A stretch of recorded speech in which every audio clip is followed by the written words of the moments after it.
आपका स्वागत है कृषि जागरण के इस खास सीरीज भारत भ्रमण में।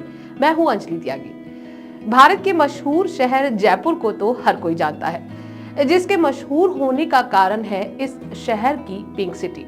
लेकिन यहाँ पर सबसे खास आकर्षण है सिटी पैलेस, जिसका आर्किटेक्चर इतना अनूठा है कि आप देखकर हैरान रह जाएंगे। आइए जानते हैं सिटी पैलेस की इस खूबसूरती का राज क्या है। ऐसा क्या है कि इस महल की खूबसूरती को निहारने के लिए हर साल पूरी दुनिया से लाखों लोग इस शहर में पहुंचते हैं। आइए देखते हैं।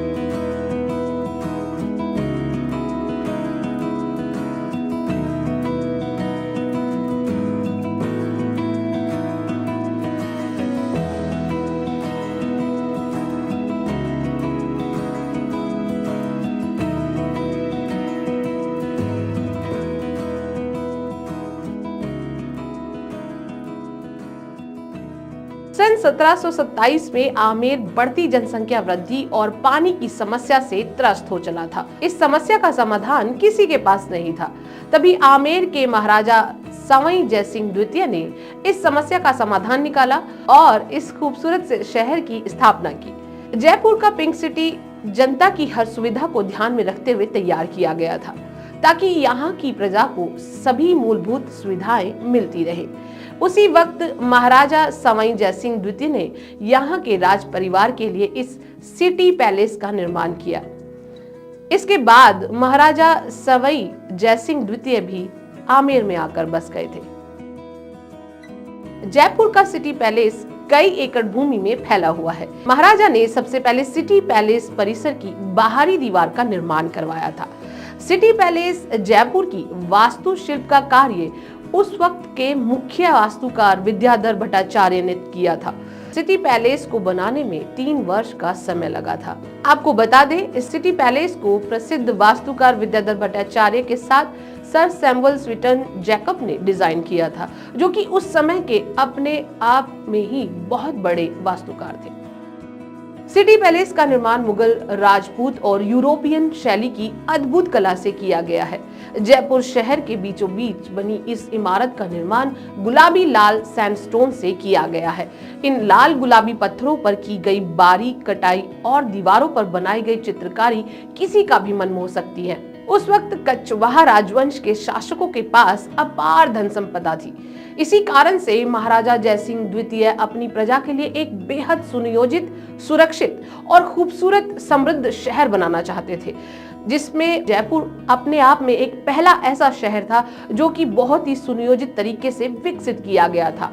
यहाँ पर सबसे खास है यहाँ की धरोहर श्री गोविंद देव जी मंदिर, चंद्र महल, मुकुट महल, मुबारक महल, महारानी महल और सिटी पैलेस परिसर म्यूजियम, जो कि इस सिटी पैलेस की खास घूमने की जगह है।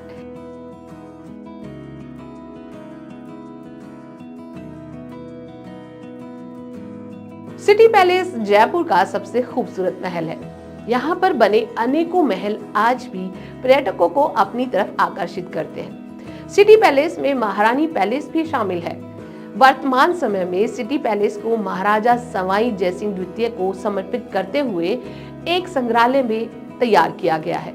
इस संग्रहालय में कई शाही पोशाकें और बनारसी साड़ियां हैं और पश्मीना शॉल भी हैं, जो बहुत ही खूबसूरत तरीके से तैयार किए गए हैं और ये सभी हाथों से बनाए गए हैं। सिटी पैलेस के इस संग्रहालय में कई प्राचीन राजपूती हथियारों को प्रदर्शित किया गया है।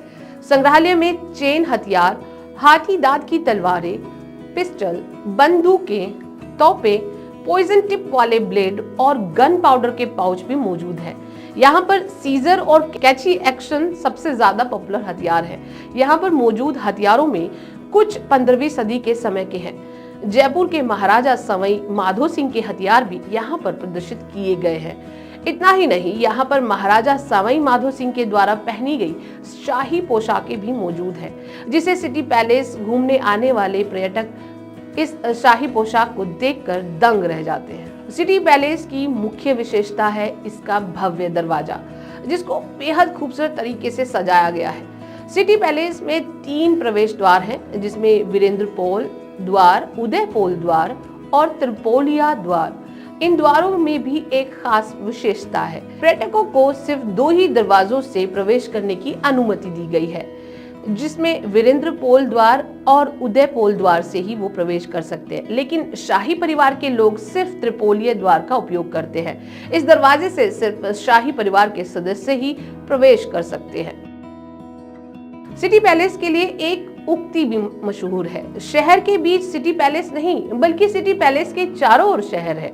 इस उक्ति का राज जयपुर के वास्तु में निहित है। जयपुर शहर को वास्तु के अनुसार बसाया गया था। जिस तरह सूर्य के चारों तरफ ग्रह होते हैं ना, ठीक वैसे ही सिटी पैलेस भी पूरे जयपुर शहर का सूरज माना जाता है, जिसके चारों तरफ पूरा शहर बसा हुआ है। इसीलिए ये उक्ति सिटी पैलेस के लिए बनाई गई है। जयपुर शहर के निर्माण में ज्योतिष और वास्तु का पूरा ध्यान रखा गया है। जैसे ब्रह्मांड में सूर्य के 9 ग्रह हैं, उसी आधार पर जयपुर को भी 9 ब्लॉक्स में बांटा गया है। ये सभी खंड या ब्लॉक नाहरगढ़ किला से साफ तौर पर देखे जा सकते हैं। इन 9 ब्लॉक्स में से 2 ब्लॉक्स में सिटी पैलेस को बसाया गया है, बाकी के 7 ब्लॉक्स में जयपुर शहर को बसाया गया है। जयपुर शहर के 2 ब्लॉक्स में बने सिटी पैलेस के दायरे में कई इमारतें आती हैं, जिनमें सूरज महल, चंद्र महल, हवा महल, चांदनी चौक, जलेब चौक, जंतर मंतर, चौगान स्टेडियम आदि विख्यात हैं। वर्तमान में शाही परिवार के लोग चंद्र महल में रहते हैं। बाकी इमारतें शहर में शामिल हो चुकी हैं। सिटी पैलेस के कई हिस्सों को संग्रहालय में बदल दिया गया है। इसके मुबारक महल के बारे में आपको बताते हैं। राजपूत, मुगल और यूरोपियन स्थापत्य शैली से बना 2 मंजिला मुबारक महल अतिथियों के स्वागत के लिए बनाया गया है, जिसे स्वागत महल भी कहते हैं। स्वागत महल का निर्माण महाराजा माधो सिंह ने 19वीं सदी के अंत में करवाया था। आइए अब बात करते हैं चंद्र महल की। 7 मंजिला चंद्र महल, जिसे चंद्र निवास भी कहते हैं। इस चंद्र महल के पश्चिमी तरफ खूबसूरत झील है और एक बगीचा है। चंद्र महल की हर मंजिल को अलग अलग एक नाम दिया गया है, जैसे रंग मंदिर, प्रीतम निवास, सुख निवास, चाबी निवास, श्री निवास, मुकुट महल। चंद्र महल की दीवारों पर की गई विशिष्ट चित्रकारी, खूबसूरत आरसी के काम और फूलों से सुसज्जित किए गए ये नक्काशी पर्यटकों का मन मोहती है। पर्यटक चंद्र महल के निचली मंजिल पर ही जा सकते हैं। यहाँ शाही खजाने की कुछ वस्तुएं, कालीन और पांडुलिपियों का संग्रह रखा गया है। प्रीतम निवास चंद्र महल में जाते समय एक छोटा आंगन आता है, जिसे प्रीतम निवास कहते हैं। इस चौक में 4 प्रवेश द्वार हैं, जिनको रिद्धि सिद्धि पोल द्वार कहते हैं। इन रिद्धि सिद्धि पोल द्वार की खूबसूरती मन भावक है। इन 4 प्रवेश द्वारों के नाम पर 4 मौसमी ऋतुओं के नाम भी रखे गए हैं, जो हिंदू देवी देवताओं को समर्पित हैं। सर्वतोभद्र या दीवाने खास, इसके बारे में अब आपको बताते हैं। सर्वतोभद्र अर्थात दीवाने खास में रखी चांदी से बने 2 बड़े घड़े हैं। यह एक कौतूहल का विषय है। कहते हैं कि महाराजा माधो सिंह इन घड़ों में माता गंगा का पवित्र पानी भरकर इंग्लैंड लेकर गए थे, जिस कारण इनको गंगा जली कहा जाता है। कीमती धातु से बने विशाल पात्रों की सूची में गंगा जली का भी गिनीज बुक ऑफ रिकॉर्ड भी इस नाम में शामिल है। सर्वतोभद्र में पूर्व दिशा में एक छोटा द्वार है, जो दीवाने आम अर्थात सभा निवास की तरफ जाता है। यह पर्यटकों के लिए हमेशा खुला रहता है।